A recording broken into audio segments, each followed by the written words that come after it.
we have some stories on Somalia. Now, in the wake of the deadly truck bomb attack in Somalia we are going to take a look at, to take you to Mogadishu rather, and tell you beautiful stories of the state of the sport in the Horn of Africa nation and its contribution towards peace building and resilience. And yes, Somalia does indeed have a professional national football league that comprises of 10 football clubs. Now, the 2016-2017 season of the league ended on the 3rd of August and saw Mogadishu-based club Dekedaha FC claim the title.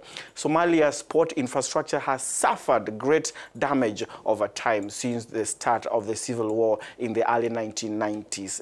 The 65,000 capacity Mogadishu Stadium was one of the key facilities that were severe. The stadium was used as a base by various armed factions and remained under control of militants. In August 2011, however, during the Battle of Mogadishu that lasted from 2010 to 2011, the Somali National Army, SNA, backed by the African Union forces, the AMISOM troops, recaptured the capital and the stadium from the Al-Shabaab militants. And by 2015, the renovation works on the stadium had begun. A story of resilience there. Now, the Benadir Stadium has been recently improved to a possible capacity of nearly 15,000 spectators. The stadium has also been destroyed, was also destroyed during war, rather, but later it was rebuilt by FIFA's Win in Africa with Africa program and has since been hosting football games. Friday, September the 8th was also a historic moment for Somali football, as we reported here on Africanews. Somali football fans had a thrilling treat of football under floodlights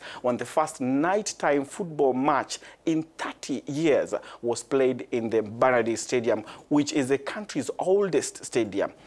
You should also know that Somalia has produced double Olympic champion Mo Farah, although he now flies the British flag. Now on to matters football, and in the continent rather, the CHAN 2018, CAF has announced the draw ceremony for the 5th edition of the CHAN 2018 in Morocco, which will take place on Friday, 17th November in Rabat. The competition is scheduled to take place from 12th of January to 4th February 2018 and will be hosted in 4 Moroccan cities of Agadir, Casablanca, Marrakesh, and Tangier.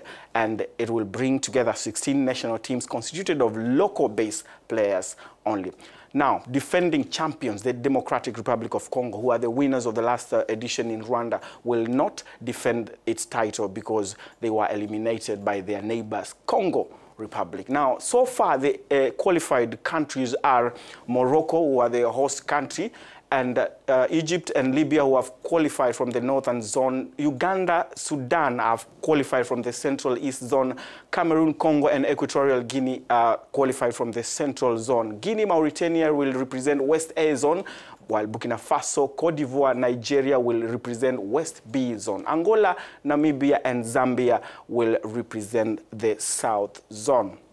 We are now crossing away from Africa.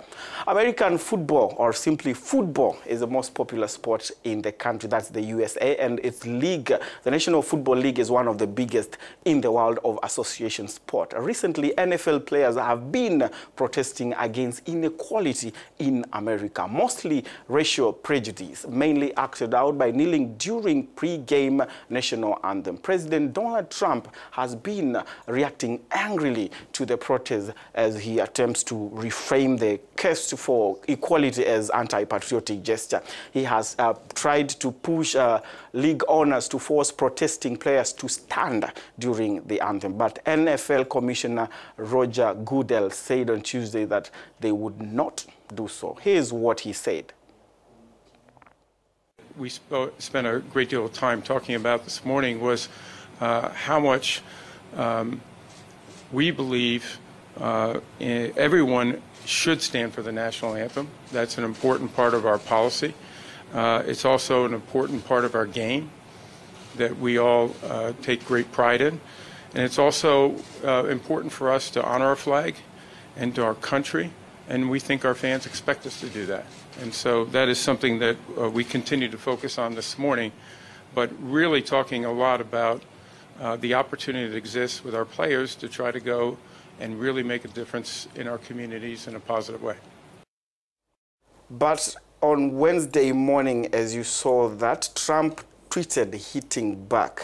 The NFL has decided that it will not force players to stand for the playing of our national anthem. Total disrespect for our great country. Well, that's all we had for today. Until next week, same time, same place. Do have a fun weekend.